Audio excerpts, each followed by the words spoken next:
Hey everyone, welcome to another edition of the Jim and the King AirPod podcast. I'm Jim. Sitting in his home war room is Denver Dave, and we're here to talk about the NFL. What's going on, Dave? How's it going, buddy? No, I'm going all right. Self-isolation's going well. Not killed anyone yet. More importantly, Excellent. no one's killed me. That's good to know. That's great to know. So today is our last pre-draft podcast. I know we threatened to do one on the skill positions, but we're getting too close to the actual draft day now, and we thought that we'd probably wrap up some of our reviews on players in the mock draft anyway, going through round one. So that's what we're here to do. This is a full first round mock with trades. So in the previous seasons, we've not done trades on our mock draft, but when you look at it, it's not really realistic that no one's going to move position in the draft. So you got all these people picking like the Lions at 3, and it's not going to happen.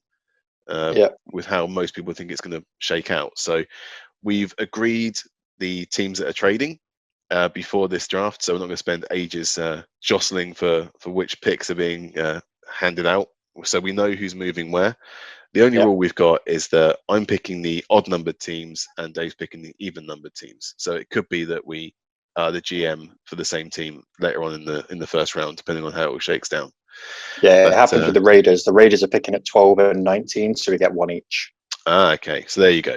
So no favoritism on the teams that we're picking. We just flipped a coin before this started recording. And so, I've got the odd teams and Dave's got the even teams. And let's see how it goes. I think that's all the groundwork I've got to put in, isn't it, Dave? There's nothing else I'm missing. No, I mean, the only thing is, do we want to give a brief explanation as to what trades we've done now, or just do them as we go through? Let's do them as we go through. Let's keep it spicy. So, unfortunately, I don't think the draft really starts until pick 3 anyway, because as I'm Cincinnati Bengals, as I'm Mike Brown, and I've got the first overall pick, I'm not messing about, and I'm just taking Joe Burrow from LSU quarterback. We've been through the quarterbacks in our last podcast, so if you want to know our thoughts on Joe Burrow and all the other quarterbacks, then you can check that out at jimtheking.com. Indeed. But I'm going to be very, very safe and very, very boring and pick Joe Burrow as my new franchise quarterback. I don't think there's anything wrong with taking Joe Burrow first overall. I mean, I'd like to see the Bengals not take Burrow. I mean, again, I mentioned that on the last podcast. Just because they've got so many holes, I'd love to see them say, okay, someone give us a king's ransom and let's really build something special. But chances are they're probably not going to do that, No. which I understand why.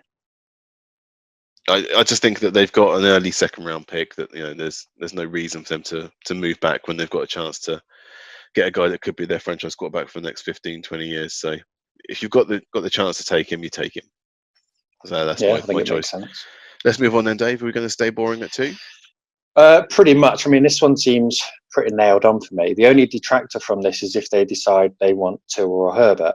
I don't see this happening because they've still got Dwayne Haskins. They've picked up Kyle Allen from the Panthers, I think, for a 4th or 5th round pick. Plus, they've still got Alex Smith. I don't think he'll ever really play with any kind of malice in the NFL again. But the Redskins haven't had a chance to get Tua in the building for the doctors to actually have a look at him, which is a significant factor. The Skins pass rush was ranked 29th last season overall in the NFL. So I think it's obvious that they'll take Chase Young. I think he's a standout rusher, standout linebacker, because they'll have that extra coverage behind the line. I think it will help the pass rush significantly because they'll be less bothered about what's happening in the secondary and be able to concentrate on getting to the quarterback a lot more. And with their defense now, with Reuben Foster, Landon Collins, Ronald Darby, Montez Sweat, Ryan Kerrigan, Darren Payne. There's a lot of first round talent in that. Do you know what? When you actually look at it on paper, and now they've got a defensive coach who knows what he's doing and can organise a defense, you're looking at going, this is actually quite a decent little unit they're getting there. If you can add Chase Young to it, I mean, Chase Young's good in the secondary, not in the secondary, but as a linebacker, because he can drop back and play that outside linebacker role, or you can play him on the edge. Whether he'll be able to play that outside linebacker role in the NFL as effectively as he's done in college previously is a different matter. But certainly as an edge rusher, I think he's special. There's no doubt that they're taking him at 2, as long as they decide they don't want anyone at quarterback. I do like them picking up Landon Collins as well in free agency. That was a shrewd move. So yeah, I'm expecting good things from Chase Young and Ron Rivera in Washington next season. Okay, so yeah, we've kept it very plain and to the numbers basically so far, 1 and 2. I mean, one thing to mention: anyone who's not picking Burrow or Young, chances are it's clickbait. So you think so, wouldn't you? Because everyone else has got massive red flags on them. Pretty much. But with pick 3 is the Detroit Lions, and we're going to instigate our first trade.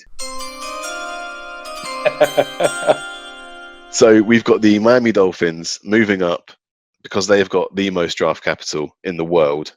What is it, like 12 picks or something they've got in this draft? So they've got 14 picks in this draft. They've got 3 first-round picks, and we have them switching their number 5. So it's great for Detroit because they don't have to move back too far. And they also give them the 26th pick in this first round. So they keep hold of their 18th pick, but they give up their 26th. So Detroit get 2 first-round picks. Works for them. It means they still get to get the player they probably want anyway. And it means that the Dolphins can move up and get the quarterback that they want, which is Tua Tagovailoa, who, think of a year back, there were teams that were tanking for Tua. Well, that was the thought process anyway, before Burrow had his screaming season. So he is a productive quarterback. He does have the traits that you'd want from a franchise guy. And I think it just makes too much sense here. When you've got so much draft capital, you can't keep accruing picks forever. So you've got to eventually start using them. And I think that if you're not going to be able to go up to 1 to get Joe Burrow, then you might as well go for Tua and hope that his injury history is just that. It's history. Yeah, I think it makes perfect sense. Excellent. So I mean, the main part with Tua is the fact that he's when he's going into the Dolphins, he's not having to start immediately. He's going to have time to develop, and you're going to get a full gauge as to what the injury situation is.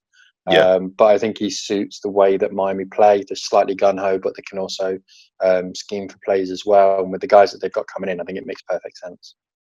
And you get the people talking about, should they take Herbert because Herbert's not as injury prone? I'm like, yeah, but the ceiling is nowhere near as high as it is with Tua. You might as well swing for the fence and it work out. And if it turns out in a year, 2 years time that he's actually, he's bust up as a quarterback and he really can't do it, well, no one's going to blame you for taking Tua now.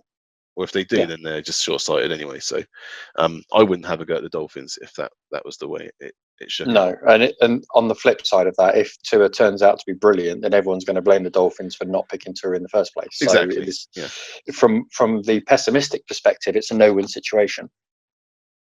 But I think it makes perfect sense. It all depends on the whether his body hangs together. But that's true of anyone. Doesn't matter what you can get injured on day one. So there we go. First 3 picks, and we've got a trade into pick 3. But now it's New York Giants. Dave, you are Dave Gettleman now. Denver Dave Gettleman. Well, Dave Gettleman's previous approach was to pick his best player available who was at the top of his draft board. So everything that we've heard previously was that he'd have a draft board in his war room, and it was whoever was top of that draft board, which is why they ended up with Daniel Jones, which I don't think has worked out all that badly. Still picked high, but not all as badly as we thought it was going to be.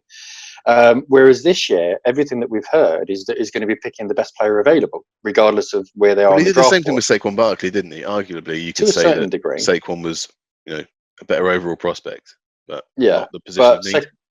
But Barkley was, it was definitely a position of need, because prior to that, I don't think they had many running backs. I think it was Orleans Darkwa was their starting running back the season before. A need to get them to win games. It was definitely a need, But I think so. This year is picking best player available. I think part of that is because I don't think a lot of teams have as much detail on their big boards as they previously would have, because it's relying on tape rather than interviews and getting people in the building and that kind of thing. Old habits die hard, and I think, to be honest, regardless of all of the rumours, I think the Giants are, regardless of the rumours of the Giants shopping their pick, I don't think they will be. I don't have them moving, and I think they'll go for best player overall. So against my better judgment, I've got them going for Isaiah Simmons. Why against your better judgment? What's wrong with Isaiah Simmons? Isaiah Simmons, brilliant. I love him. I think the Giants, this is the difference. The Giants board says that they need a tackle. the best player on. So you would have them going for an offensive tackle, but Gettleman's approach now is best player available, which means they'll go Simmons. If it was a case where he was still picking the best player at the top of his board, at this point we'd see one of the top tackles go in. So I think that's the difference against my better judgment, meaning that the Giants will continue this new attitude that they've adopted. Old habits die hard, and I think there's a fairly good chance that they're going to end up picking one of the tackles, and probably a tackle that no one rates. But yeah, I mean, it's the Giants. It's what they do, happen. you know. Well, where did Daniel Jones get picked? Where was he overall? 6, 7. Well, they're only picking pick. 4th. It's only 2 picks ahead. Who's the tackle version of Daniel Jones? We have to go for. Doesn't matter. I'm not getting into that one. Okay, so all right. Okay, I wasn't expecting you to take Isaiah Simmons there, but fair enough. So then we've got the Detroit Lions at 5. That's me. So I didn't get to pick them last time, but I've moved down to 5. I've acquired another pick in the first round. So as Bob Quinn, I'm going to be taking Jeffrey Okudah, cornerback from Ohio State. It just makes far too much sense. You've got a defensive head coach. They moved out Darius Slay, so they're getting an instant replacement / slight upgrade without the hopeful bitching that they were getting in Detroit. So, I think it's fairly simple as a pick here. Jeffrey Okudah, there's not much more I've got to say about the guy. I think he is the best cornerback in the draft. You can tell we're getting closer and closer because now people are starting to say he maybe not be the number 1 cornerback in the draft, but don't let him fool you. He really is legit as a lockdown corner. I think it makes perfect sense. They're getting the guy that they pick at 3 anyway, and they're getting it at 5 with an extra pick later on. So I think it makes perfect sense. Yeah, everyone's happy. Yep.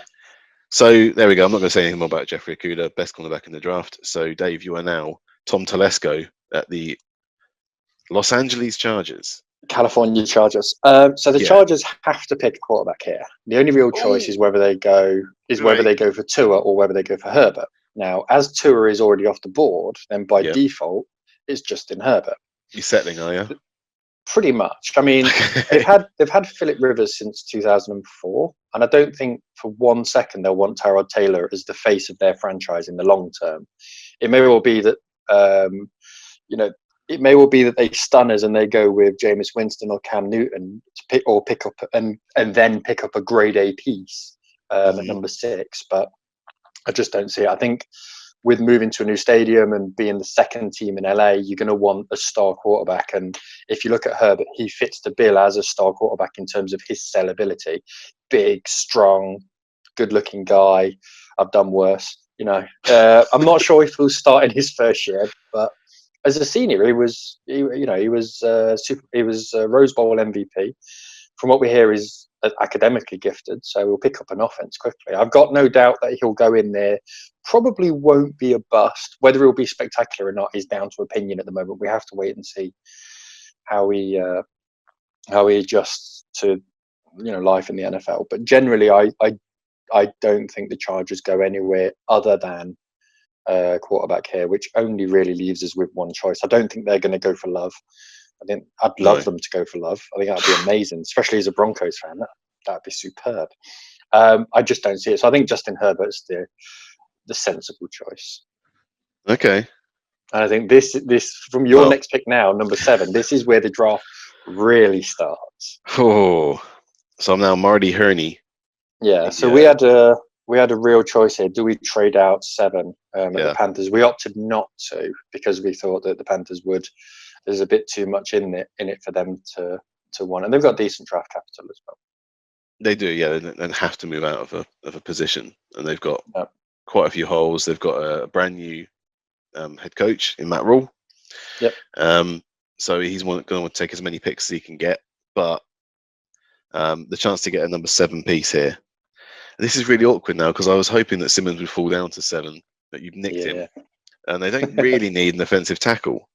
They picked up Russell Okung, and they've got Taylor Moton on the other side on right tackle. And I think it's too high for Patrick Queen. So the only other place you could look is a defensive tackle, where they've only got Woodrow Hamilton as their nose tackle. So let's shake it up and let's take Derrick Brown. Yeah, I'm doing it. I mean, he's not my favourite nose tackle, but I just think, he had such a good career at Auburn. He is, for most consensus, he's a top 10 pick. So I'm going to stick him there. I think he's a very safe pick, very safe pick. But one thing I would say about the Panthers is when you watch them last season, the opposition offense were almost getting a free game, so they have to bring in someone who's going to trouble the opposition offensive line, and they didn't really have that. Yeah. I personally went with an offensive line just because their biggest weapon is the running back, and they've just got a new quarterback, so that's potentially going to influence them as well. But if you would sit here and make a full case as to why they're going to go with defensive line, I can't argue with you. You're absolutely right. Yeah. So yeah, no, it's a good pick, and I think Derrick Brown is, for the most part, most people's first defensive tackle off the line. So I think that makes sense. Yeah. So there we go. I just picked Derrick Brown for the Carolina Panthers. So now we've got pick number 8, which is the Arizona Cardinals, and we've got another trade, Dave. We have. So go on.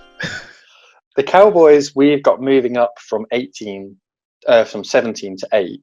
Yeah. And the Cardinals dropping back to 17. Now the Cards themselves, obviously they have done a lot of trading around recently, and they're going to be looking to pick up additional draft places. If you're looking at actual number of picks that the Cardinals have, the Cardinals don't necessarily have a huge amount of draft capital. In total, they've got 8 picks, and they've got no second rounder. They've got no second rounder, but in terms of actual draft capital, they're 16th in terms of draft capital themselves. They've got 6 picks in total, not 8. But in terms of actually what their picks are worth, I know they've only got 6, and that puts them 30th on the list. In terms of what they're actually worth, they're 16th. But beyond that, they're going to still want to continue to get those extra picks, which is why I think when you're looking at Dallas have got the capital to be able to move up, and the need as well. But for me, I find this really difficult, because looking at the Cowboys have got skill players. They've got a lot of skill players, but if they're moving up from 17 to 8, one thing they're not going to do is go that high up for an offensive tackle. They're not going to go that high up for someone who, I mean, this is Jerry Jeudy. Sorry, just giving away who my pick is. This is Jerry Jones. They're going up for someone who is going to steal the limelight. So I'm going for Jerry Jeudy. What we've got is, I think this will appease Dak, because he still hasn't signed the franchise tag yet. That's still not been signed. So he's virtually not under contract, and he's got until July 15th to run it. What I can see is Jerry Jones wanting to pick someone like a linebacker or a lineman, but there's a lot of those in this draft, so he'll pick those later on. So I think Jerry Jeudy will be his main man. He's a great route runner, run 4.45 in the combine, I think. Mm-hmm. Creates separation really well. There was a piece on him that I watched, and it was all about how he creates separation, and he creates separation through movement and deceleration. I mean, watching him go from full speed to stopping is amazing. I mean, the cornerbacks just cannot keep up with him, and he was the trusted receiver from that invincible tour Alabama offense. So I think it makes perfect sense, and I think this is where, if Dallas do trade up, they're going to be looking for that key part. So now you're going to have 3 wide receivers, and it's going to become a power offense. I think if they stay where they are at 17, I don't think there's any doubt they're picking up a defensive piece. If they're moving up the board, then I think they're going to go offense, and therefore that's why I picked Jerry Jeudy. What's your thought? Well, I mean, it's if you're going to move up, which is what we thought the Cowboys would do, they haven't got another first round pick, but they're giving up pick 17, a second, and next year's first and third to move up this many spaces. It's got to be for a number 1 player at their position, and Jerry Jeudy fits that bill. Not quite for me. He's the 1B in my wide receiver rankings, but I can't argue with someone as shifty as Jerry Jeudy, with him on one side and Amari Cooper on the other, who's been sewn up for a while with a new contract in Dallas.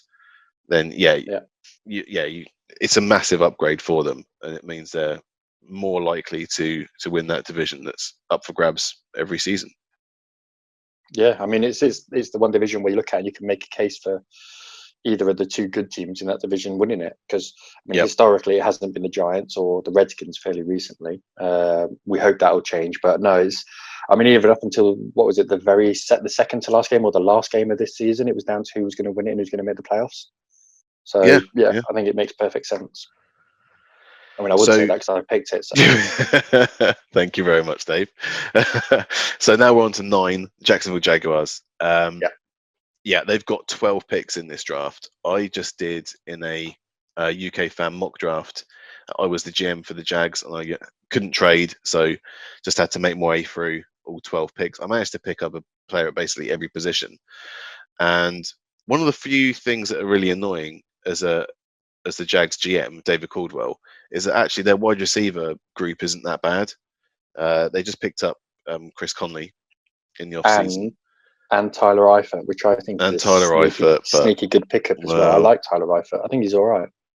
He's all right if he's playing, Dave, but the problem is that he doesn't play. So their second best tight end is James O'Shaughnessy, but he's serviceable. So every time I wanted to take a wide receiver, I just felt there were other positions that were more in need for Jacksonville. Yep. I can't believe they're running with Minshew as their number one quarterback, but oh well, that's Jacksonville for you. They're not used to having a good quarterback anyway, so no, they've had success without that in the past. So I don't think I think that's their comfort zone. Yeah, it looks like they're trying to ship Fournette as well for more trade pieces. But you're not going to take a running back in the top 10. You might not take a running back in the top round of the draft. So couldn't touch there either. Like I said, they just brought in Tyler Eifert, so I'm not going to do tight end. It's going to have to be the defensive side of the ball. They got dominated quite a lot last year. Teams are running through them. Teams are passing on them. So I'm going to have to go defense. And I just took Derrick Brown 2 picks ago. So I'm going to take the other defensive line guy that I really like, and that's Javon Kinlaw from South Carolina. It's who I took in the mock draft as well. So I'm going to do it in this one, in ours. He's just an uber aggressive defensive end. He's very, very good at different moves of getting through the offensive line and getting to the quarterback. He can chase down, swing wide receivers. So, yeah, I really like Javon Kinlaw. I think he's just got the right kind of attitude. And also, then they might be losing Yannick Ngakoue as well. So, yeah. Well, they franchise tagged him, didn't they? So, if they're getting something for him, it may well be in next year's draft and then really load up on that one. I had them when I did my personal draft.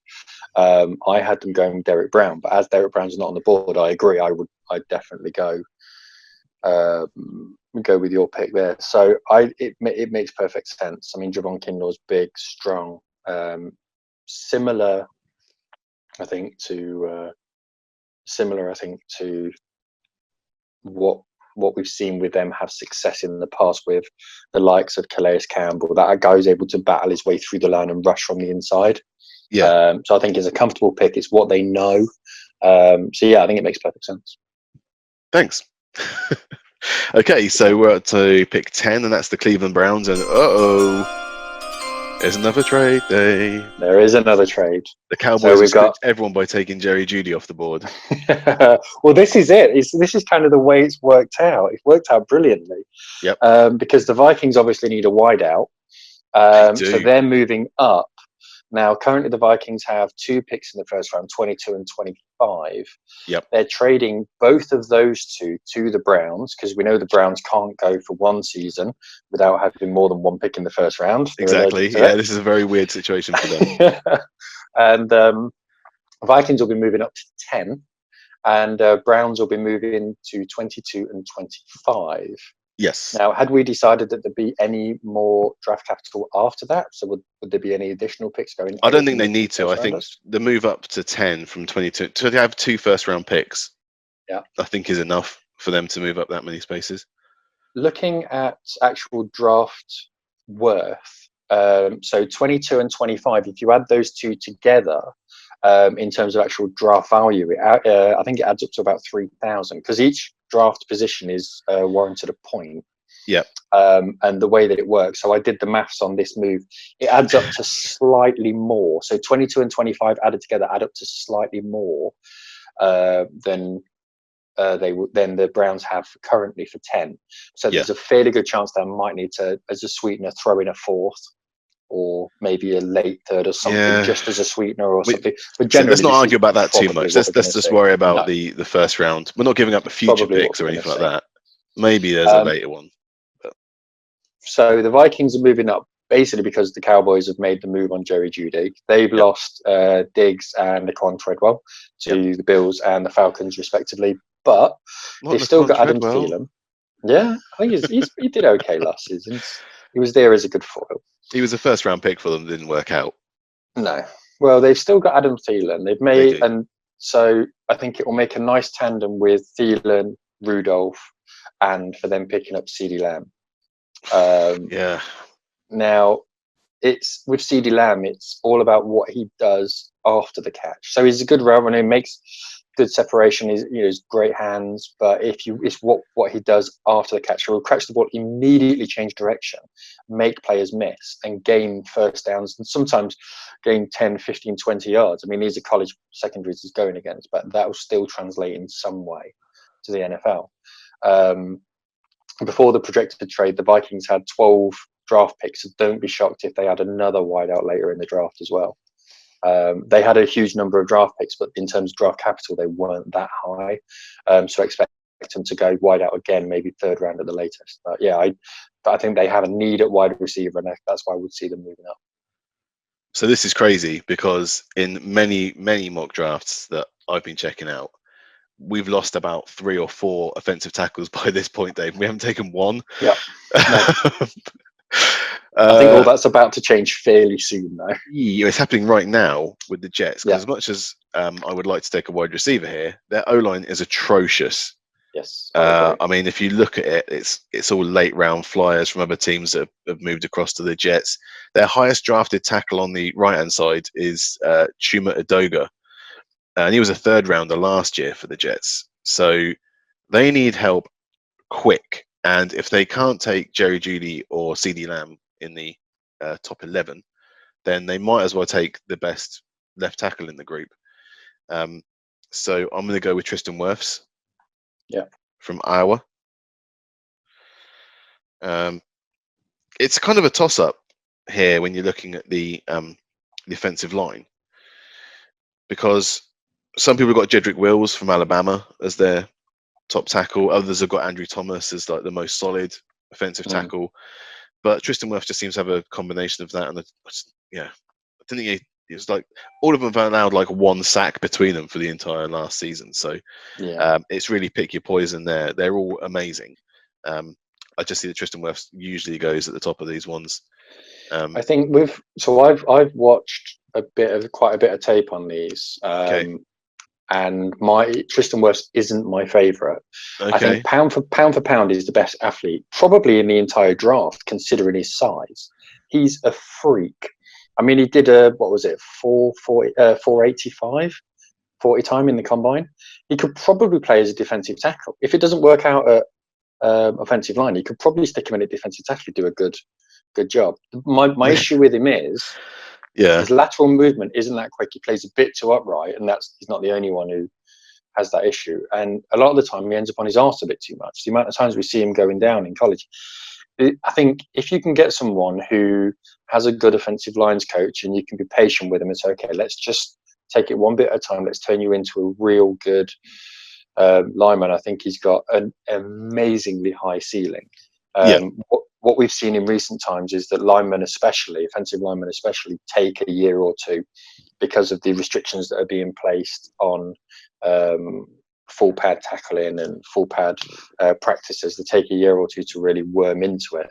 So don't be surprised if this year he looks a bit suspect and then starts to get into it in year 2, year 3, especially with the limitation. Can't afford for any of that stuff. They can't afford for a year off like they do normally with their which is why I had them going with Andrew Thomas.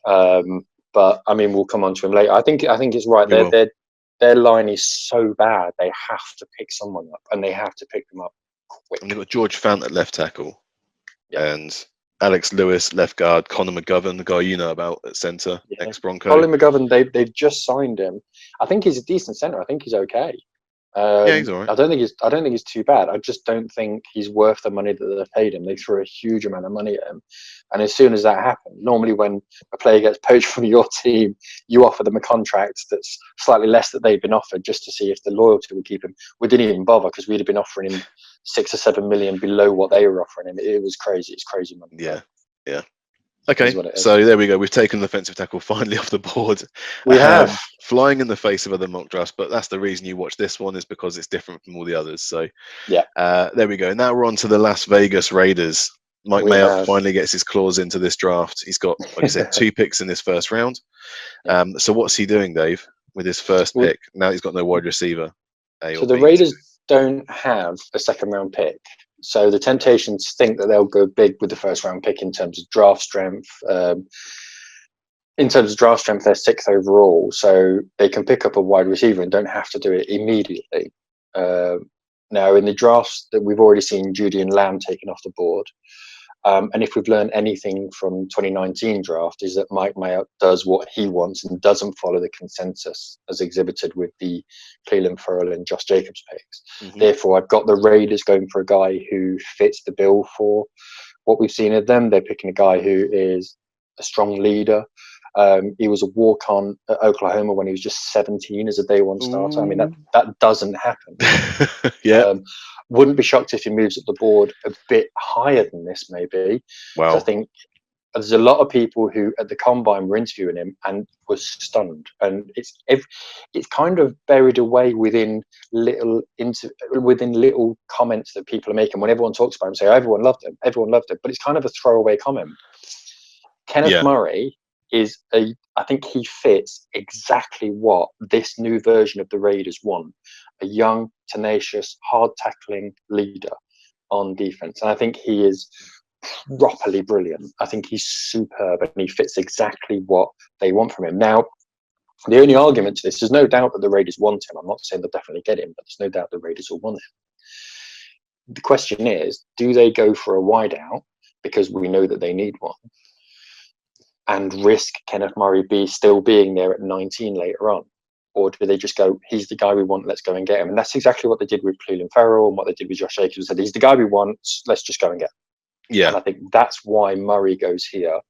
And I think he's that defensive piece that the Raiders have been looking for so long. Abraham's coming back next season as well. With Ferrell there, they've got a young core that's going to help them Max be Crosby. Successful. Yeah. So it's a good pick. If you watch Kenneth Murray and if you know about him, then he is uber aggressive. The ball doesn't go past him. So super good. Yeah. Now there's a lot of Raiders fans all listen to this, and all they've heard is we're going for wide receiver. I'm not so sure. It wouldn't shock me if they do go for someone like Ruggs, but I've got them going. I've got them going for what I've learned from the last draft that they do, and that's go for the guy that they want. Kenneth Murray. There we go. Okay, so Kenneth Murray is number 12. Number 13, we're moving on to the San Francisco 49ers. No, we're not. There's another trade, Dave. It's the Philadelphia Eagles. Word. Woo! Philadelphia, seeing that their division rival Dallas Cowboys have moved up in the draft to get Jerry Jeudy, and they've seen Minnesota move up to get CeeDee Lamb. They're going to have to move up as well in this draft. They want to get the guy that they want. And they're looking at going, they've got one. I want one too. I want one. So we've got them moving up from 21 for the 21st pick, obviously, switch of first round, their second round pick, and a fourth round pick. So from 21 up to 13, they're giving up 3 picks.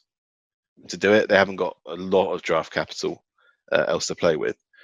But we think that obviously this is a free pick basically for the 49ers. They weren't expecting to be picking at 13 anyway. And John Lynch loves taking advantage of a team that's desperate. So even though Harry Rosen's one of the better GMs in the league, I think that it was fairly obvious what that team needed last year was a wide receiver that wasn't injured. They've got Deshaun Jackson coming back, hopefully from injury this year. But I think that the temptation to take Deshaun Jackson's getting on a bit. Is too much. He is getting on, so yeah. I've got a choice of two here. And they've also lost Nelson Aguilar as well. Yeah. So I've got a choice of two receivers here. Do I take Henry Ruggs, who is the quickest guy in the draft? Yep. Or do I take Laviska Shenault, who is the kind of wild card, but could be a Julio Jones type receiver, do it all, and not slow either? Yeah. I think. While you're thinking Go on, Dave. about Go on. it, Try and tempt me into one of these two. So the reason we made this move more than anything was it wasn't as much about the Eagles wanting to move up. It was about the 49ers wanting to move down. They don't have a huge amount of draft capital. No. They've got 2 first-rounders, then nothing in the second, third, or fourth. Yeah. So for them, it makes sense for them to move down. So it wasn't as much about, hey, what do the Eagles want? Let's move the Eagles up. It was more, the 49ers are going to move down. Who's going to take that? And I think it made sense for us after, I'm not going to lie, a lot of heated debating that the Eagles would be the ones who are most likely to move up based on what we've seen, the run of Jeudy, Lamb, and Ruggs. Well, potentially Ruggs going. That's who I've got. Let's do it. You've got. Let's do Henry Ruggs. Yep. I think. No. I was going for Ruggs anyway, just because they kind of hinted at their intention anyway last year by picking up Deshaun Jackson, that they wanted that outside speed. But also it's a copycat league, isn't it? And if we watch what the Chiefs did with Tyreek Hill and those kind of swing plays around the back, Henry Ruggs does that all day. So, I just think it makes far too much sense not to take Henry Ruggs. And also Laviska Shenault has his injury worries. So I'm going to play it safe and I'm going to go with the fastest guy in the class. Henry Ruggs is going to the Philadelphia Eagles. And Philly fans should hopefully be a little bit happy about that. Yeah. No, I think it makes perfect sense. So you are now Jason Licht at the Tampa Bay Buccaneers. Still ecstatic that you've got a 43-year-old quarterback now under center, rather than the guy that threw over 5,000 yards. So if you look at the offensive line for the Bucks, now last season it was okay on the interior with Ali Marpet and I want to say Ryan Jensen. I think it was. Yeah, Jensen's on the interior, I thought it was absolutely fine. At left tackle, I was doing some research into who the bottom left tackles were in various categories, mainly because that's an insight as to who's going to be taking an offensive lineman in this draft. And Donovan Smith, who was a left tackle for the Bucks last season, wasn't out of that bottom half at any point in any situation. So I don't necessarily think he was bottom. I don't think he was Garrett Bowles, but also I don't think he's particularly special, and he's not a guy that Tom Brady's going to want to sit behind. So I think if I'm going the Bucks, there's several different directions they can go in. I think they go offensive line. Mm-hmm. I think they go. I don't think Brady would have signed unless he'd been confirmed that they're getting an offensive tackle with their first pick. I agree. I mean, this is what I mentioned that to you previously. I think, just as he's about to saying, you're going to pick up an offensive lineman in the draft, aren't you? Of course we are, Mr. Brady. Yes, absolutely. So I'm further up on. I had them originally going for Mekhi Becton. However, as Andrew Thomas is still on the board, I'm going to go for Andrew Thomas. Okay, yeah. He is easily the best run blocker in the class, but he's also very, very good at blocking for the pass as well. I think he's big, strong, and I think the fact that they have a left tackle who is serviceable already means that they're not having to throw a rookie in immediately. So I think it makes perfect sense that if it's not working out immediately with Andrew Thomas, they've got Donovan Smith who can still slot back in, because I think they'll obviously keep both, but it makes too much sense for them not to take an offensive lineman. No, it's absolutely. It's the fact they had a choice of two massive ones there was not something that's been happening in other mock drafts, but no, great call. So now I am John Elway. I've been mistaken for John Elway a few times. But the Denver Broncos sitting at 15. What do I do with your Denver Broncos, Dave? What do I do with them? I was thinking about safety actually, but then you're actually doing okay still at safety. Well, potentially we are. we've just lost Will Parks, and Will Parks was coming in our utility guy who's being split between free safety and strong safety. So quite ironically, Will was often playing Will, which those of you who are really into your defensive play, that will make sense. Those that you aren't, learn it. Yeah. So no, I don't necessarily disagree. Everyone's got us going wide receiver straight away. Nah. I'm interested to see what you do. I'm not doing offense. Okay. As much as you talk about Garrett Bowles and your tackles and everything else, I am going to go with edge defender. Okay. And I'm actually going to be picking Julian Okwara from Notre Dame because he's slightly built, but he converts speed to power very quickly. And I just think that that's the kind of person you want opposite Von Miller. You want to put that pressure on that they used to do when they got to the Super Bowl. And he's higher rated than people like Clavon Chason or Marlon Davidson on my list. So, and he's more productive than AJ Epinesa. So, I thought I'd give you what I think is the second best edge defender in the draft. So, who are you going for again? Julian Okwara. I'm not even on my board. You need to get him on your board, mate. So, Notre Dame. Okay, interesting indeed. Okay, I had a defensive tackle. I went Jedrick Wills, but that was just because that was who was left at that time. You're not getting him. No, more than likely not. So for the Falcons, who are 16th, now the Falcons need to upgrade in a few key areas. I think if you look at wide receiver, Russell Gage is really their only real slot receiver since Mohamed Sanu was traded to Foxborough last season. Alex Mack's the only starting centre. He's got to be 34, 35 now. I think he's in the last year of his contract as well. The Falcons cut Desmond Trufant at the start of free agency, which really only leaves Isaiah Oliver, Kendall Sheffield, and the outside corner as the outside corners. For a few stragglers, of course, a few names we've probably not heard of. So for this, I am going to choose CJ Henderson, cornerback. Ooh, that's good. Now, I think it makes the most sense for them. He's out of Florida, so he's not a million miles away from home. Lightning fast, like horrifically fast.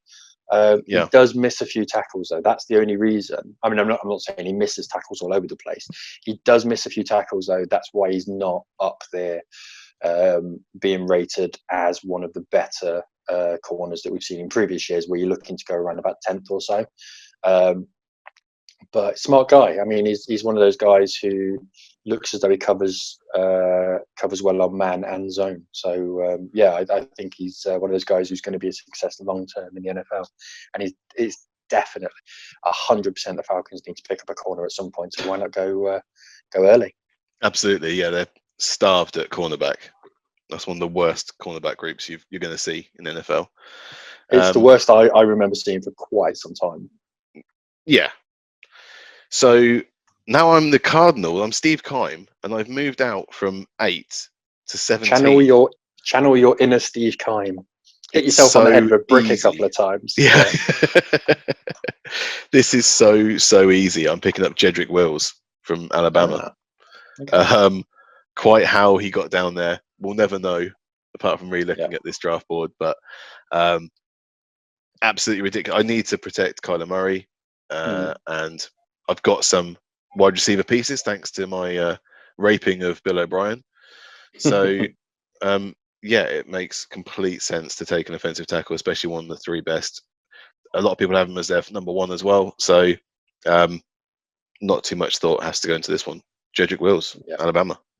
That makes sense. I really like Jedrick Wills. I think. Oh yeah. When you looked at guys who were all round good players, I think he was one of the guys who, I mean, he's a physical freak. He's probably the second strongest that I had. I think he's PFF's ranked overall 11th player. Yeah. Again, it doesn't surprise me. Once he's able to move and find a man, he hunts down players and creates huge gaps. I think he has lower success against edge rushers. So against someone like Daniel Hunter or Von Miller or something, he'll have a little bit less success. But I mean, most people do in the NFL. It's not really too much of a slant on him. But no, he's a very, very good player. Okay, so we've now got the second pick for the Dolphins. Yes. With the fifth pick, I picked up Tua Tagovailoa. No, sorry, the third pick, I picked up Tua Tagovailoa. They've still got this second pick in the first round. So what are you doing with it, Dave? Now, most people have this guy as the fifth tackle. Now, for me, I think he's slightly better than this, and Miami definitely need help at offensive line. They've got probably the worst offensive line in the NFL. I think it's a good mix of strong and agile. Doesn't always allow sacks. 11 of his games went without him allowing a man getting past him, let alone being a sack.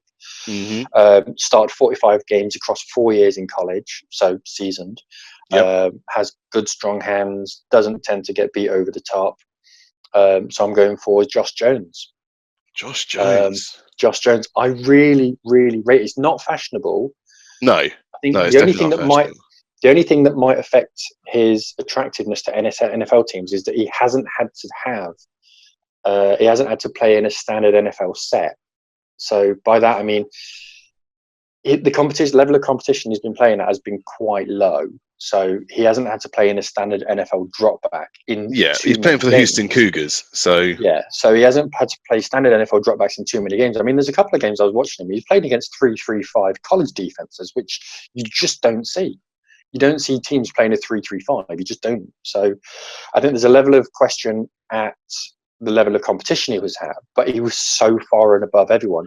And every piece of commentary you hear from anyone says that he was a standout guy offensively.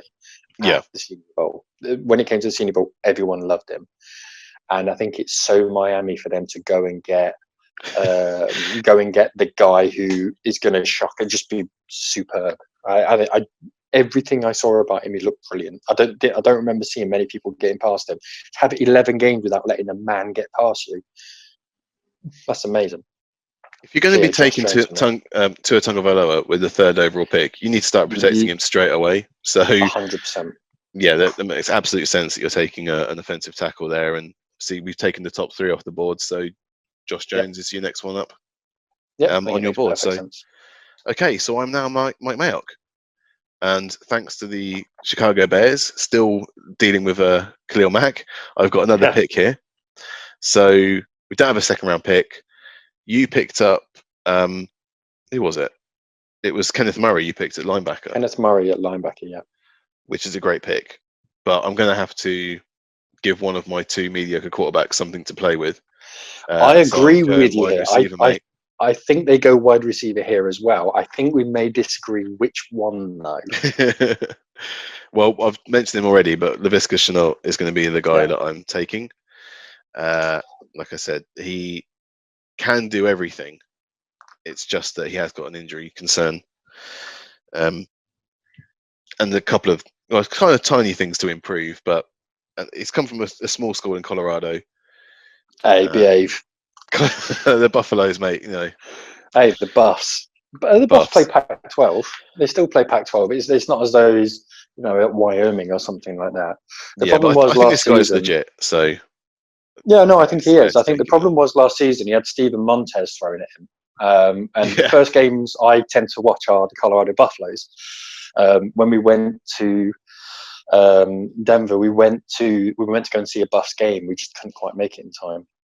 But we went up there to see the stadium and see what it was like. And it's part of my Colorado loving that the Buffs are the first team I tend to watch. But so one of the reasons that he went through a few injuries, and a lot of them were impact injuries, is that the quarterback throwing to him was Steven Montez. Now, as much as I like Steven Montez, he is a bit like a baseball pitcher who tries to throw it too hard. So every now and again you reach in for passes. And there was a few times he was going into situations he shouldn't have been going into where he's done double man coverage.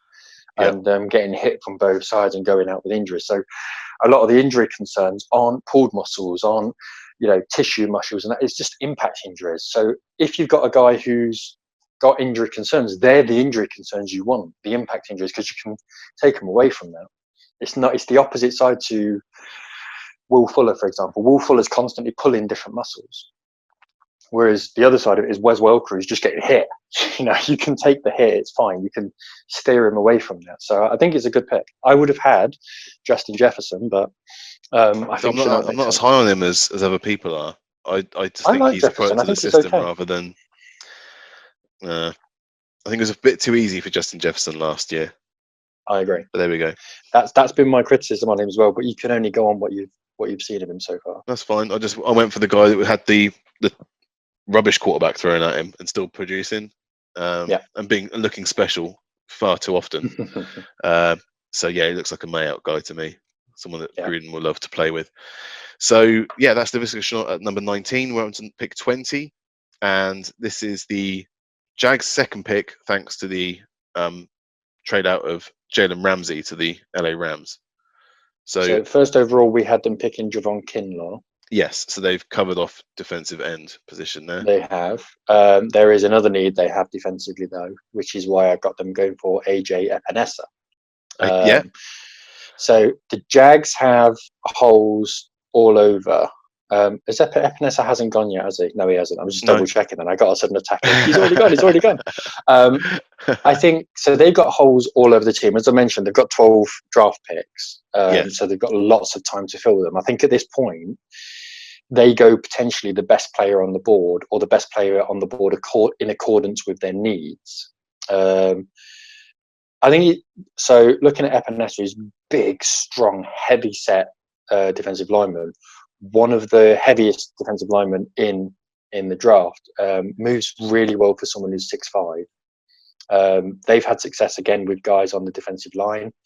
I think this kind of flies in the face of what I was saying of they've got lots of holes, so fill in different positions. I think you load with the strength, and the fact that he can play in a 3-4 or 4-3 defense and rush from the interior or exterior makes perfect sense for him as well. I think he's one of those guys who kind of becomes a bit of a hybrid and not just someone you sit in the center and go run out the quarterback. He can do different things. He's that guy who's a bit of a utility guy. So I think that makes sense. If they don't do this, I'm not going to name any names. If they don't, I think they go kind of outside, maybe linebacker or something like that. A bit more of an orthodox linebacker as opposed to Epinesa. Yeah, they have lost a lot of pieces on their defensive side of the ball. They used to be old Saxonville. They were threatening. That's so long ago now. Yeah. Well, Epinesa, I think I'm assuming you've watched a lot of Epinesa. Do you see him more of a defensive lineman or an edge rusher? Because there's loads of places listing him as an edge rusher. I'm not sure he is. I think he's more of a lineman than he is an edge rusher. Yeah, I think he fits well in a 4-3. Let's put it that way. Yeah. I agree. I think playing inside on a 4-3 would be perfect for him. Yeah. Outside on a 3-4, obviously. But it wouldn't shock me if they can lean on him in certain situations to play outside linebacker for thick set plays where they think the opposition are going to run it, so you can really load the box and have that extra man there. I think he's big enough and strong enough to do that. Obviously, if it ends up being a run play, you're going to get torched. But I think he's one of those guys who can become really effective against both the run and the throw. Yeah. No, I think that between him and Kinlaw, that's a massive upgrade there. That's a scary defense again. So we're now at 21. It was the Eagles pick. They traded up with the 49ers. So I'm now the 49ers. I am John Lynch. And when you look at the 49ers, I mean, they were so close. They got to the Super Bowl last year. Many people didn't have them doing too well. Obviously, Adam Rank famously had them going 3-13 in his preseason picks. So that didn't work out for him. There were very few holes in that 49ers team. Now, a lot of mock drafts haven't taken a wide receiver at 13 because, I don't know, they got jealous of the Chiefs. But I think that's a ridiculous idea because the 49ers work based on their run game and zone running and their offensive line beating up people. They absolutely dominated the Packers by running the ball and not having to throw the ball. So you don't need to put a wide receiver in there. What caught them out in the Super Bowl? slow corners. They could not stop. They could not stop Sammy Watkins. They couldn't stop Tyreek Hill. They couldn't stop Mecole Hardman. They couldn't. They had no answer on the outside, and they got torched enough times for them to lose them that game, losing the Super Bowl. So, and they haven't addressed it in free agency. They've still got Richard Sherman as their number one cornerback. So I'm going to take Christian Fulton from LSU. He's my second best cornerback on the draft. So second best cornerback as far as I'm concerned in this draft. Interesting. What did you see that made him so attractive? He's great at man coverage, and he just sticks with the wide receiver. He's got high intelligence in the position as well. It's like we were talking about before the pod. He gets thrown that side of the field a lot, so he's busy, and I think he held up very well against good opposition in the SEC. Yeah. So it's that kind of player that they want in San Francisco. I'm slightly annoyed because I had him going later on to one of my teams. So he's playing opposite Derek Stingley, who is the consensus All-American first-team SEC cornerback of the century. I mean, teams avoid him, which means that they absolutely load on Christian Fulton like you wouldn't believe. So he's getting thrown the ball almost every single time the ball leaves the quarterback's hands. And because of that, when you look at his stats, you look and think, not too sure. I mean, I don't want to say he's undersized, but he's 6 foot. Everyone else around him's bigger than that. Under 200 pounds as well, but moves really well. CJ Henderson's 6'1". He's not, they're not giants over them.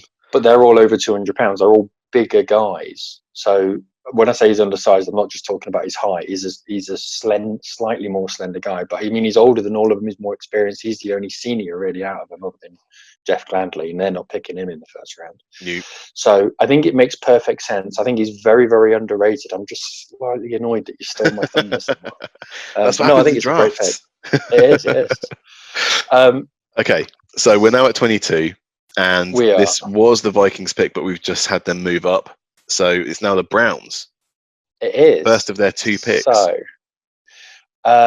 now for the Browns, I think it's fairly obvious where the Browns' shortcomings are. And I think they are mostly the owner. Well, I think so. First of all, I think you look at the offensive line. There wasn't the amount of times that we were seeing the quarterback having to get the ball out of his hands so fast because he was getting no protection. So I think on that point, you have to look at the offensive line at some point during the first round. They've obviously now got 2 picks at 22 and 25, and it makes sense at 22 to get your guy, get the best guy that you think is there. They've got the Patriots coming next. Who knows what they do? Followed by the Saints before you pick again. Are either of those two going to pick up a left tackle? Maybe, maybe not. I think on this occasion you have to go for Mekhi Becton if he's there and available. His left tackle didn't do. I don't think he played every game at left tackle. I think he played a few at right tackle as well. He's got an amazingly high upside. Still a bit raw. Shines in college due to his size and athleticism, but once he gets to the NFL and comes up against more technically clever players, I think that's when the truth will really sort of show on him. His headline numbers are, again, slightly misleading. But again, really, really good player. I think he will instantly improve them.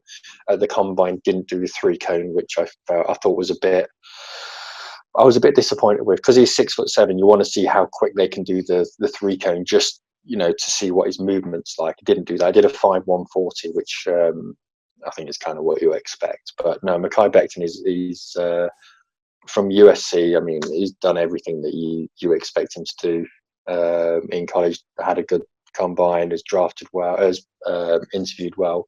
I think there's no reason to think he's not going to go in the first round. I think it makes sense for the Browns. Well, I can't pretend not to be annoyed at this one, Dave, because I had him go in with their second pick of them. So thanks for jumping me on that one. That's all right. You can have it while I was having to go second anyway. So I'll fill in that one for you. Oh, man. Yeah, Mekhi Becton is an absolute beast at guard. He's scary. It's like when you watch a documentary about space and they talk about everything being big, and then when they're trying to explain something that's bigger than big, they describe it as supermassive. That's what Mekhi Becton is. He's not big. He's supermassive. He weighs the most, 364 pounds. I mean, that's like me and you combined. It's massive. He's so big, but moves well. He still moves okay. Yeah. So yeah, I think he can potentially be one of the bigger value players. But because of his size, also he can be one of those guys who's a massive flop, and you can end up coming out going, "Why did we pick him?" You won't know until he gets to the NFL. So to a certain degree, you are rolling your dice a little bit. If there's any of the other, this is my little disclaimer. If there's any of the other top guys available at this point, I think they side for them as opposed to going for Becton. Right. But okay, well, they won't be though. So yeah, I mean, that's every chance. If Becton's available, they're taking him. Okay. So now we're on to pick 23. That's the Patriots. A lot of people are interested in what the Patriots are going to be doing with this draft because they've got 12 picks. But the real problem for that is they've got no second round pick. They've got 3 6th round, so 4 6th round picks, 2 7s. So a lot of their 3/3. Yeah, I mean, if you kind of disregard 6th and the 7th round, because they've got 6 picks in the 6th and 7th round in total. 3 in the 3rd. I mean, yeah, they've got a lot of picks, but not a huge amount of draft capital. So yes, they've got a lot of picks. It's not necessarily as strong as the headlines would suggest, just because of the number of 6 picks that they've got. So I think that's why people are saying they're candidates to move up and get a quarterback, because they've got 12 picks. But then when you look at them, the actual value of those picks aren't great. Oh, it's completely worthless. Yeah. And also, Belichick's not the type to move up for a quarterback anyway. I don't remember the Patriots moving up at all. I can't remember the Patriots moving up for quite some time. They typically move back, or they trade out their picks for other players. If you rank the teams based on the number of picks, and they're joint second with 12. If you rank the teams based on strength, so number of points that they're available, they rank at 23rd. So I think that tells you everything that you need to know. They just don't have the draft capital to be able to move up in the draft, which surprised me, because once I did the maths on it, I looked and went, okay, it's not what I expected. Yeah. So I don't think they're doing that. I think that actually they've been investing in wide receivers for a few years now, so they're not going to do that. I actually think they're going to go defensive side of the ball, because it's not just Tom Brady they've lost. They've lost a lot of other great players. Carl Van Noy is a huge loss for them. They've got rid of 3 outside linebackers, including Jamie Collins. So there's other massive holes here that they need to fill up. So I don't think they're going to be touching the offense. I think Belichick is a defensive-minded head coach. I think that he can get the best out of a bad situation at quarterback, but I think that he'll want to shut down other teams and then give them good field position. So I think he's going outside linebacker at this point. We've obviously lost Chase Young and AJ Epinesa. Junior Acquire has gone as well. So I'm torn between Curtis Weaver, who is freakishly athletic, but he plays for Boise State. So, who are you playing against? Zach Bowen as well. He's got almost no tape, but he plays for Wisconsin. So that's a kind of blue chip place for outside linebackers. Yeah. You're going to steal my pick. I was going to have them go next for the Saints. I think he would rather take Curtis Weaver as an athlete and mold him than take Zach Bowen, who hasn't got the tape on him. So that's who I'm going with. Curtis Weaver, outside linebacker for Boise State Broncos. I mean, he's 6'3", 266 pounds. But he is a scary person. I think he's a replacement for some of that outside linebacker. I mean, that is such a Patriots pick. I mean, I couldn't figure what so anyone who is new to the draft or anything like that, the Patriots never do what you expect them to do. Nope. I had them picking a center just for lols, to be honest. I mean, it sounds ridiculous, but The centre I had them picking was Cesar Ruiz, and I was talking to you about this yesterday. Yeah. As far as centres go, he's special. I mean, I know that's like saying a punter's special, but he is. He's properly brilliant. If any centre goes in the first round, it will be him. He's superb. But no, I didn't have them picking Curtis Weaver, so it's not.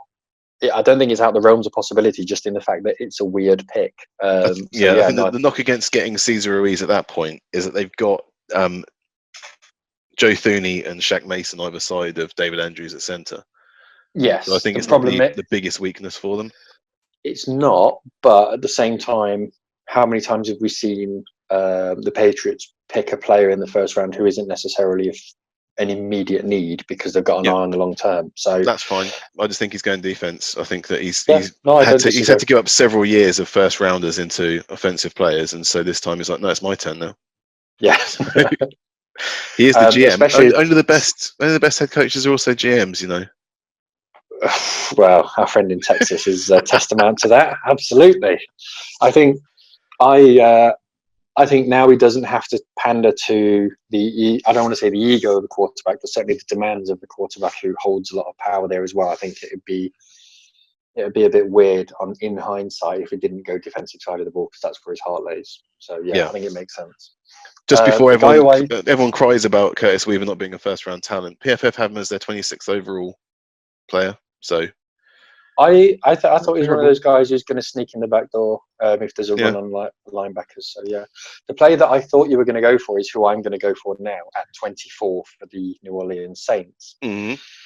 Saints are a bit of a weird one because they don't have any blatant needs. Their line is superb. They're not picking up a left tackle because they've got Ryan Ramczyk, who I'm a massive fan of.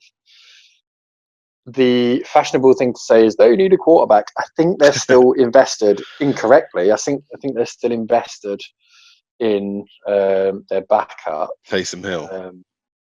I mean, if you want to call him a quarterback, I like Taysom. He's not a quarterback. He's a cartoon character. I think he's brilliant. He's great. He's great entertainment. Doesn't play for my team, so I'm not overly concerned.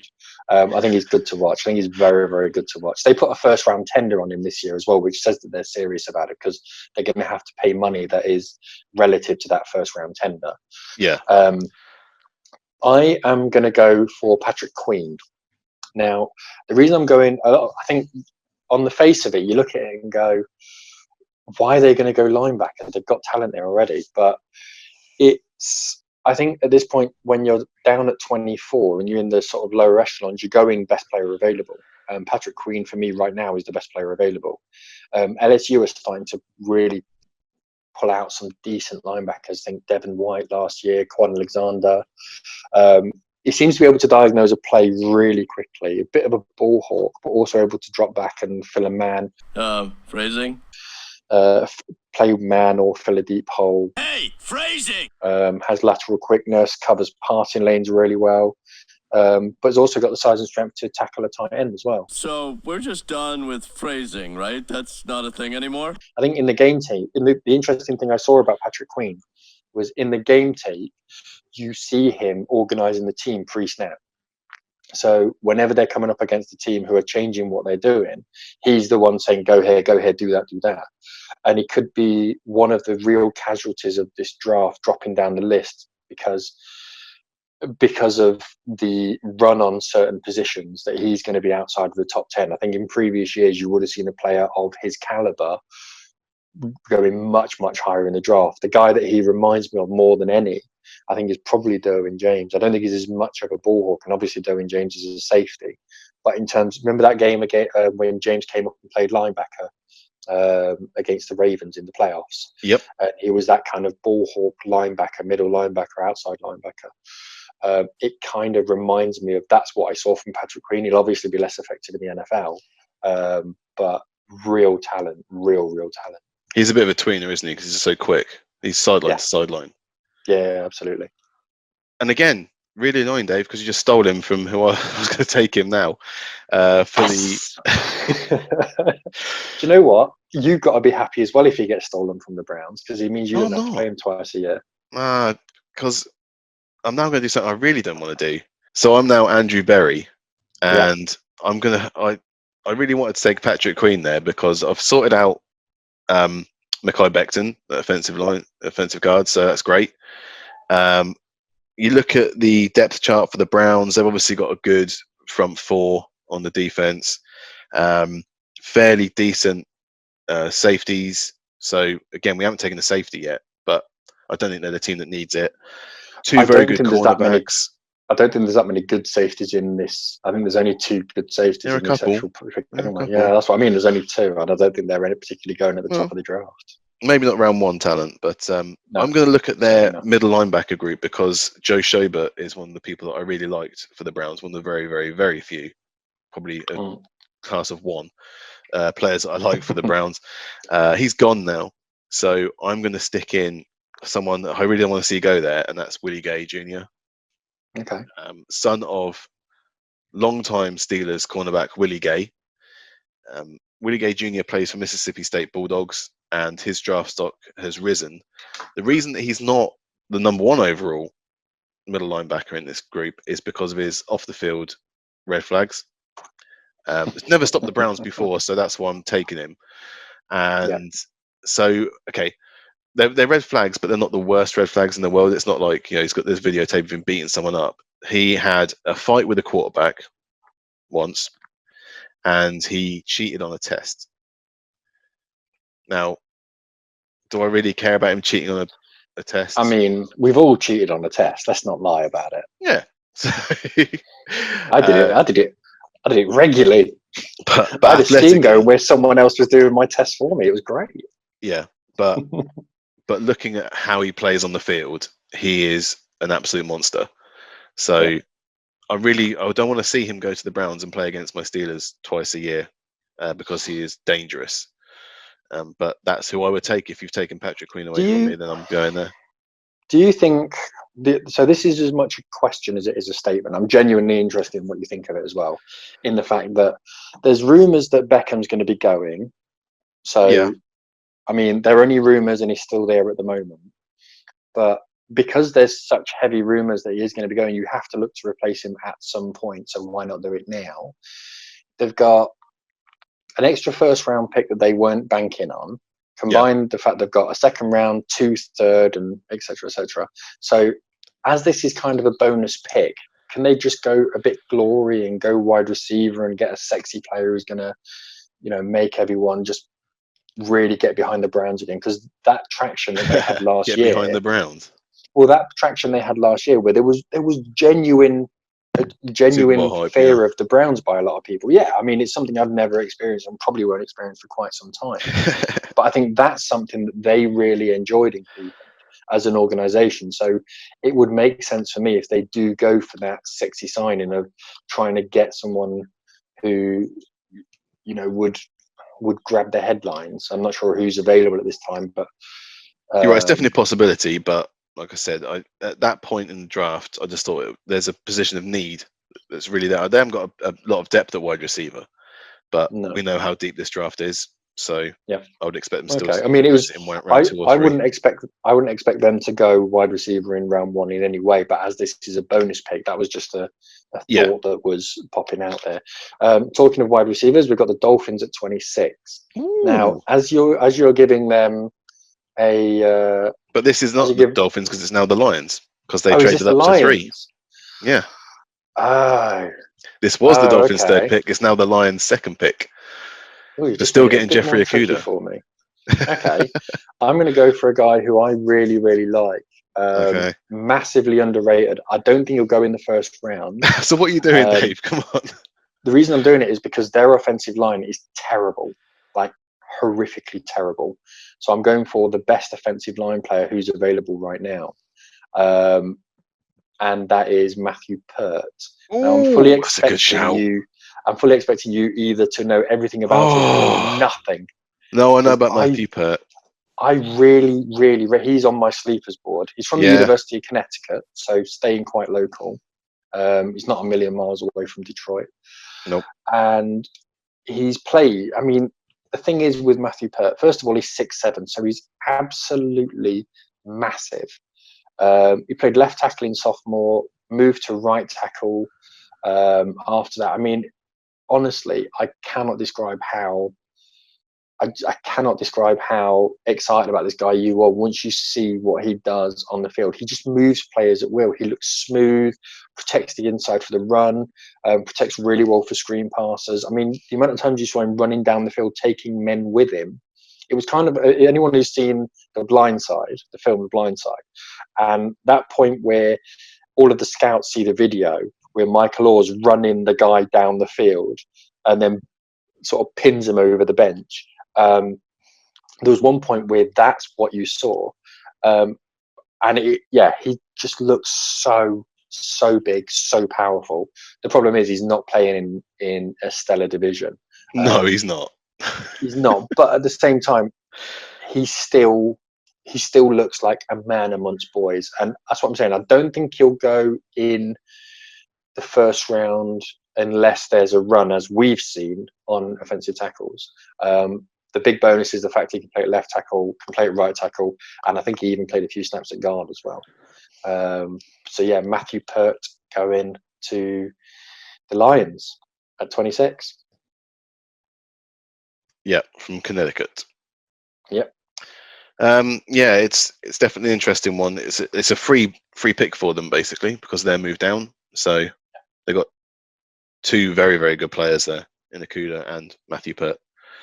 27, we've got the Seahawks. So I'm now John Snyder. Don't think they're going to do anything about the offensive skill positions.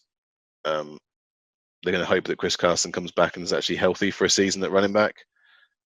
You've got Tyler Lockett and DK Metcalf at wide receiver, so they're okay there. I think they, as normal, look at the lines, either the offensive or defensive line. Typically, anyway. Although I'm now sitting here and I've got all the safeties available, and we know that they're missing a safety. They've only got Bradley McDougald and Quandre Diggs really as their starting safety pair. So I'm going to just pull the trigger on the best safety in the class, and that's Xavier McKinney from Alabama. And he's going in, Dave. As much as they usually go with an offensive or defensive lineman, I think they're going to go with Xavier McKinney and be done with it, because any Alabama defensive player is usually a safe bet. And the fact they've just sat there at 27, he's fallen down to them. Didn't have to worry about Grant Delpit or anything like that. So, yeah. Yep. Xavier McKinney. Makes sense. Bish bash bosh. All done. Yeah. There's nothing else to really say about Xavier McKinney. He's very, very, very, very, very good safety. So I was looking at. I've got the Ravens now at 28, and I was looking at what the Ravens need. Now, when you're looking at what the Ravens need, it's a very, very short list. They've got pretty much everything they need straight away. So I was looking at best player on the board. Yep. When you're looking at that, you're really looking at what you like and what you prefer. Now, the obvious answer when you're looking at ratings is Trevon Diggs. I think they'll go defensive side of the ball rather than offensive. I think they've got enough weapons offensive. I think they could probably do with a tight end, but quite frankly, the best tight end in this draft is probably not worth it. Cole Kmet, and yeah, he's not going in round one, maybe not even in round two, although I do really like Adam Troutman. Keep an eye on that name. I mean, Mark Andrews is a very good tight end. He is, but they've just got rid of the ginger fellow. What's his name? I forgot the other. Henry. I can't remember what his name was now. They got rid of him anyway, so he's gone somewhere else. Hayden Hurst, that's it. So he's moved on. I can't remember where to, but yeah, he's moved on. So they've only got one real tight end now. So they will at some point be looking to pick up a tight end, I'm sure. They've got Nick Boyle as their second tight end. Nick Boyle was okay. He's more of a blocking rather than receiving tight end. That's the issue. Go on. We're going defense. Let's move it on. So I'm going defense. I am probably going to go for a cornerback who I rate better than Trevon Diggs. I'm going AJ Terrell. Now, he's out of Clemson. Now, the reason I'm going AJ Terrell is mostly because every single review or every single summary that you read about him says that he's a leader and he's smart. I mean, immediately, that is exactly what the likes of the Ravens look for. Someone who can come in and immediately take the reins as being a leader, and a guy who can learn to play the way that Harbaugh wants to play. I mean, look, when you look at his game tape as well, he was starting to move before the quarterbacks were even throwing the ball. I mean, that tells you a lot. It's not just smart academically, but smart in terms of the way that he plays. Mm-hmm. And I wouldn't be shocked if he ends up going to play free safety at some point in his career, because he's got that ability to be able to track. If he does end up playing strong, I don't think it'll be for the first couple of years, mainly because they've got the likes of Earl Thomas. But I mean, even Earl Thomas has edited the way that he's been playing recently, rushing the quarterback, which we've never seen him do before. So AJ Terrell is a guy that he's on my sleep as well. I think he's really, really good. And I can say the exact opposite for one or two of the other cornerbacks, Jeff Gladley, for example. So yeah, AJ Terrell for the Ravens. Shades at the end. Well, there's no need to do that. No, I just wanted to, because I didn't know if he was going to come up again, so I just wanted to throw it in there. We've only got 3 picks left, Dave, so I think it's okay. Yes. I think we've got 4. We've got 4 because you're at 29. Oh yeah, sorry. I locked in my 29th pick. Sorry, that's why I'm only seeing 3. So I'm now John Robinson, the GM of the Tennessee Titans. Bit of a fairy tale run into the playoffs last year. Managed to find a quarterback that actually throw the ball, and felt some success with it. So that was great. AJ Brown was a revelation as a rookie wide receiver. Yep. Took the reins off Derrick Henry, and that seemed to work. So they've got him on the franchise tag, so they're going to pay him. They're going to use him again, I'm guessing, this year. So I might as well stick with the hot hand and go with a wide receiver again. It worked so well for me last year, so why not do it again? And I'm going to take T. Higgins, wide receiver from Clemson. He's one of my favorite all-round wide receivers in this class.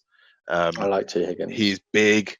He is able still to get separation with his speed, so he can attack the point of the pass. So, yeah, I just think with the ones that are left, he is the safest bet. I could have gone for Michael Pittman from USC, but I went for the bigger school, one with a better class of opponent. And I really like T. Higgins. I just think he didn't get talked about enough in these mock drafts. No. I think everyone's expecting him to go like second round, but I think that the Titans have seen that they can actually throw the ball. They don't have to work around a quarterback that's restricted in how deep he can throw the ball. So you might as well give him what they hoped Corey Davis was going to be, which was that kind of big but still strong and fast wide receiver to complement AJ Brown. No, I think that makes perfect sense.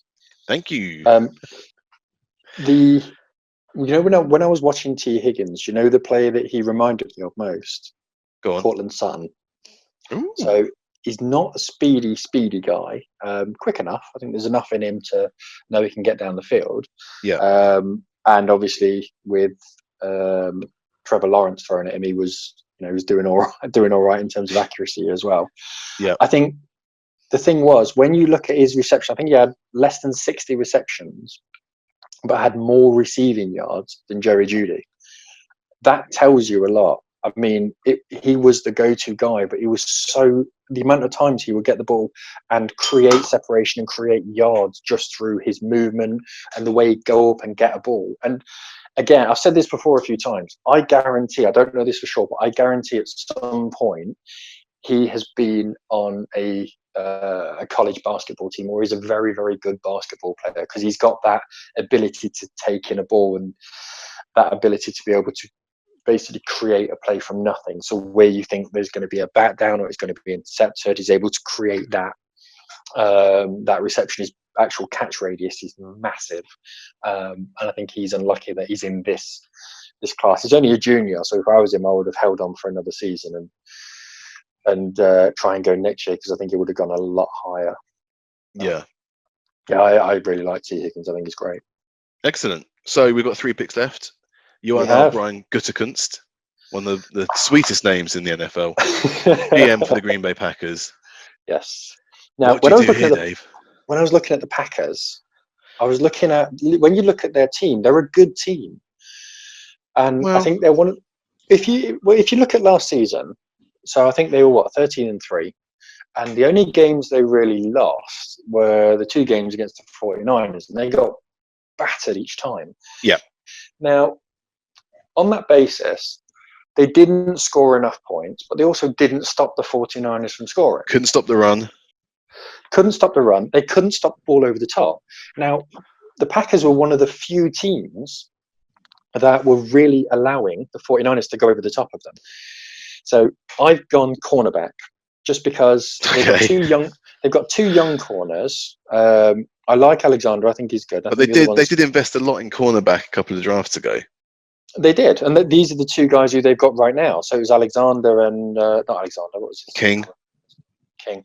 Yeah, you got Joey Alexander and Kevin King. Yeah. So it was someone like Josh Joseph or Josh James or something like that as well. So they picked up another guy. So I've got them going for Trevon Diggs. Now the reason I've got them going for Diggs is because he's able to play inside and outside. So he's able to do both of those roles significantly, and he gives them that ability. It's almost he's not going to be starting every single snap, but I think the fact he can play him inside and out, play man and cover, and you can play him on the slot or at deep, gives you that ability, almost frees up a roster spot for you to be able to go and be aggressive and get a key piece on offense.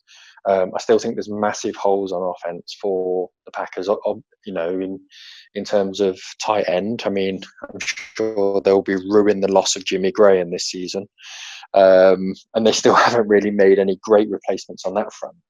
So first round, I think it's about going for what is most effective. And at this point, I think you go corner, and the best corner available at the moment is probably Trevon Diggs. And it'll also annoy the Vikings a little bit. Well, probably not now they've got rid of Stephon Diggs, but they've basically picked up his brother, and I think he's a major need for them. When you look at the actual Packers' needs, I think cornerback is definitely one of them. Yeah. Well, your thoughts? I'm not sure it's where I would have gone. I mean, there are some schools of thought that they're going for a quarterback, which would be insane because Aaron Rodgers would be as nice to a new quarterback as Brett Favre was to him. Oh, could you imagine? Could you imagine? It would be amazing. I'm sure that he'd be lobbying for another wide receiver because the depth isn't really there at wide receiver for them outside of Devontae Adams.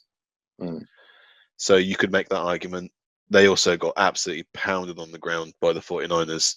So it doesn't matter how many regular season games you're fluking. And I think they were very, very lucky during the regular season. Some of those games, like the Panthers game, had them down to the 1 yard line. It's a very easy schedule. Against the Broncos, there was a few key plays. I mean, if you look at the scoreline, it looks as though it was not as close as it was. I mean, it was a couple of key plays, and we could have got something out of the game. Everyone knew at the end of the regular season that the Packers were kind of like not meant to be there. No one was taking them seriously as a Super Bowl threat. And there's some big holes there, I think. They overreached with someone like Rashawn Gary. That hasn't worked out for them from last year. Zadarius Smith was great, but they've moved on some players that they probably shouldn't have done. So I think you either you take another wide receiver here, or offensive tackle. Well, sorry, somewhere along the line, or you go defensive tackle. I think that the secondary for the for the Packers isn't the biggest area of need, but it's your board, so you were Brian Gutekunst, and you went for it. So fair enough. Okay, so 2 picks left. It's my final pick. I'm John Lynch. This is your last San Francisco 49ers. Make it count. I'll try. Just to let you know, so I had them taking Laviska Shenault here. But obviously he's already off the board. He went at 19 to the Raiders. Yes. Now, the 49ers don't have a second, third, or fourth round pick as standard. I don't think, did we give them any extra picks based on the trade that they've done? Yeah, well, so the 49ers picked up the 21st pick, a second round and a fourth round pick. Okay, so they have 1 second, 1 second and no third, 1 fourth. Yeah. So they got 2 more picks before they have to pick again. Yep. And so I gave them Christian Fulton, cornerback, with their move down pick with the Eagles, which I'm very happy about. So I'm now going to build on an area of strength for them, which is the tackle group. Joe Staley is a future Hall of Famer, left tackle, but he is on the very end of his career. So I need to start thinking about the future there. And so I'm going to pick what I think is the best player available there, and that's Ezra Cleveland. offensive tackle. Okay. Obviously, we've lost a few of them already. Obviously the big three, Josh Jones, but Boise State Bronco, Ezra Cleveland. I think we've already had one Boise State person go off the board, so he's got all the traits you want from an offensive tackle. He's got good feet, doesn't have to go too far from a technical standpoint, so he's not somebody you have to train up too far to be a starter in this league. And I think that's what they want. They're in a kind of win now mode anyway, so they just want to fill some of the holes that are potentially coming and get back to the Super Bowl. Yeah, I think it makes perfect sense. If everyone's talking about wide receiver, but I just don't see it. I think they've got very good wide receivers as it is. The reason everyone is talking about wide receiver is basically because they would have won the Super Bowl if Emmanuel Sanders would have got on the end of that pass, which, yes, I agree with, but they would have also won the Super Bowl if they could have stopped the Chiefs actually playing properly. But if they played better as well, if they played to their strengths, which was running the ball. Every time they ran the ball, they had success, and they just went away from it. So that's not. You don't need another wide receiver. What you need to do is play to your strength. The thing that got you there. But it's an obvious reason as to why everyone is talking about wide receivers for them, which they're wrong. I understand it. And they've also lost. They've also lost Emmanuel Sanders as well, because he's obviously gone to the Saints, so it's a position of need in terms of that. So yeah, I understand why they are talking about it, but I agree they'll go somewhere else, and I think it will probably be on the offensive line part of it. I just think that Joe Staley is amazing, but they need to have a future plan to replace him. So yeah, and this guy comes straight in basically. Can start splitting the reps and keeping Joe Staley healthy, keep him rested. And with that, Dave, we're at the final pick number 32. It's the Kansas City Chiefs. Your Brett Veach. Now, what's going on, my man? You and I have had several conversations about this in terms of talking about trades. We did. 3 out of the last 4 years, the 32nd pick has been traded. Yeah. Now, the reason for this is simply that a team goes all the way through the first round, looks and says, hang on a minute, a guy that we really wanted is still available. Should we do it now? Yeah, let's do it now. What do you think? Yeah, let's do it now. But the way that this draft is going to work, in order to initiate a trade, it's going to be very difficult to initiate a last minute trade, because you're going to have the GM who's going to have to talk to positional coaches and all that kind of thing. And then he's going to have to get on the phone to the GM of the other team, who's then going to have to make a call to his positional coaches and his scouting team, and then get back to the other team. There's going to be that they go. I just think there's not going to be enough time to make last minute trades. So on that basis, I'm sticking with the Chiefs. Yeah. Now they've only got 5 picks, but they're first 5 rounds. Yes, I mean, if you've only got 5 picks, these are the 5 that you want, basically. Yeah. Unless they're all first rounders, obviously.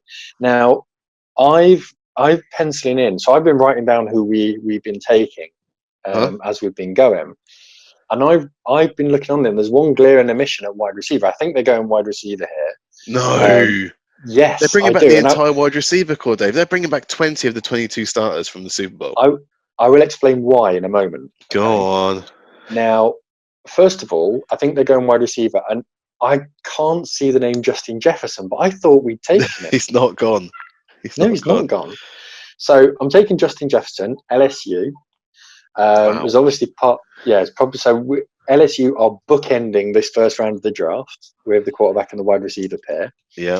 Now, the reason I think that they are going to be taking a wide receiver is because, in terms of value, Justin Jefferson at 32, I think is very good value, first and foremost. And I think when you look at the Chiefs and what they're going to have to do in the long term, and Andy Reid does play a long-term game, I think what you often see is that once the quarterback signs his new deal, where he's going to be paid £1 billion, which is what happens with anyone who's half as good as Patrick Mahomes, you're going to have to make room for pieces. Now, when he comes up for that contract renewal next year, and it's going to happen next year, make no mistake about that, Tyreek Hill is going to have the same thing. And you've also got Sammy Watkins, who's on a decent amount as well. And they've restructured his deal so they can get rid of him for not much money.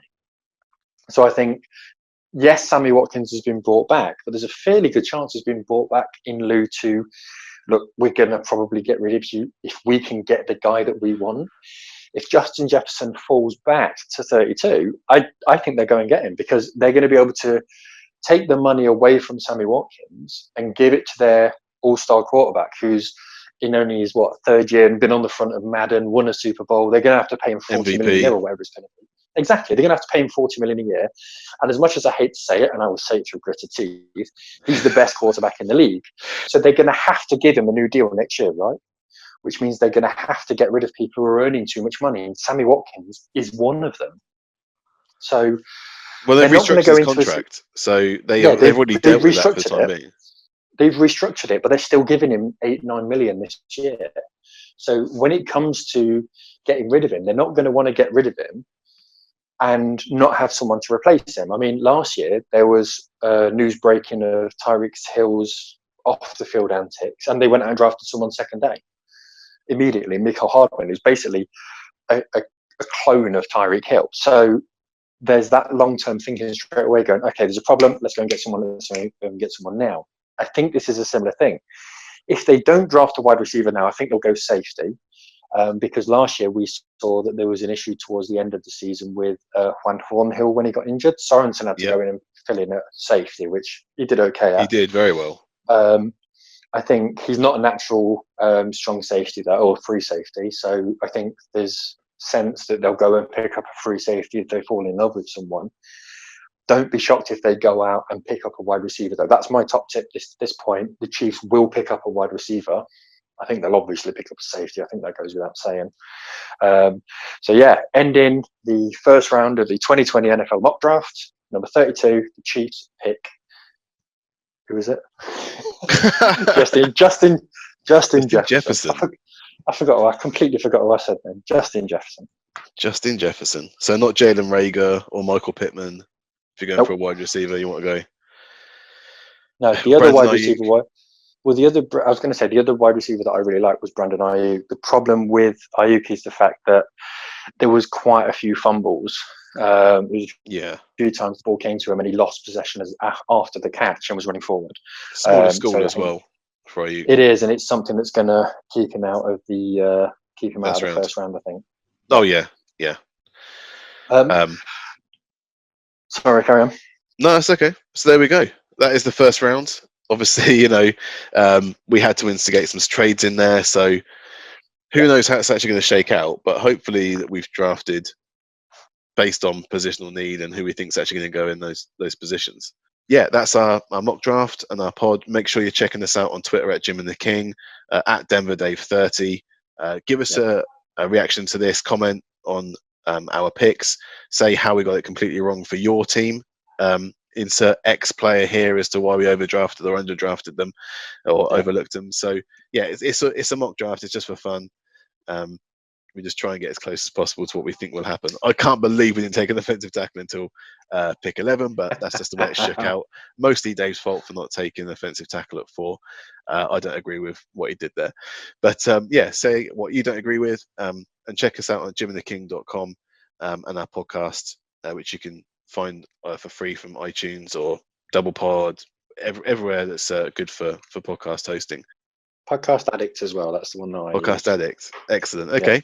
So until next Friday, until this draft is mostly over with, I've been Jim. That's been Denver Dave, and thank you so much for listening.